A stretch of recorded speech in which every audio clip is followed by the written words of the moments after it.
अगर आप भी चाहते हैं विकास बवाली ऑफिशियल का गाना सबसे पहले आप तक पहुंचे, तो इस चैनल को सब्सक्राइब करें और बेल आइकन दबाना ना भूलें।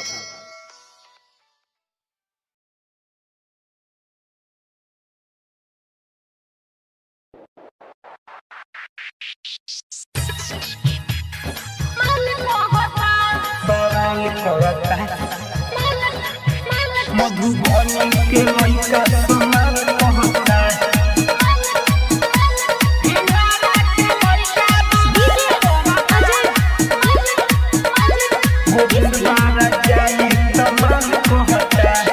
पढ़े नहीं जाई सोचाल करता, हमारा के देखी के मार करता, हमारा के देखी के मार करता। पढ़े नहीं जाई बवाल करता, हमारा के देखी सब मार करता। पढ़े जब जाई स्कूल में माई हमारा से खूब मजाक करता। कोदरिया के लइका बवाल करता, गोविंद बारा जाई तमाल कहता। हेनारा के लइका बवाल करता, ई जोर बारा जाई तमाल कहता। बवाल करता, मधुबनी के लइका समान कहता।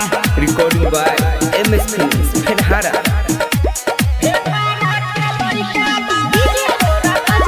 गोविंद बारा जाई तमाल कहता। जो बना झपका झोर देता, हाथ से पकड़ लेता। देखी हमारा के माई परेशान करता, पूरा कोचिंग में मना बदनाम करता। कोचिंग में मना बदनाम करता। मैं देखुलिया में जाई रोका देवता, दुनु अखिया से कनखी दबा देवता। नया गाँव के लइका बवाल करता, मधुबनी के लइका समाल कहता। परसौनी के लइका बवाल करता, बतिहारी के लइका समाल कहता। मिक्स बाय राजा नीतीश यादव। मधुबनी के लइका समाल कहता।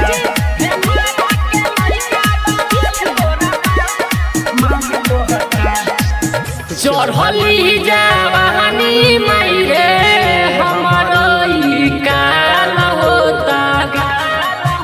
देखी लइका सो हमारा के तंग करता, मोरा ब्यूटी के मना सो भंग करता। ब्यूटी के मना सो भंग करता। हो सब कहेला पियर फराक बहाली, मन करता ओकरा के नदी गाली।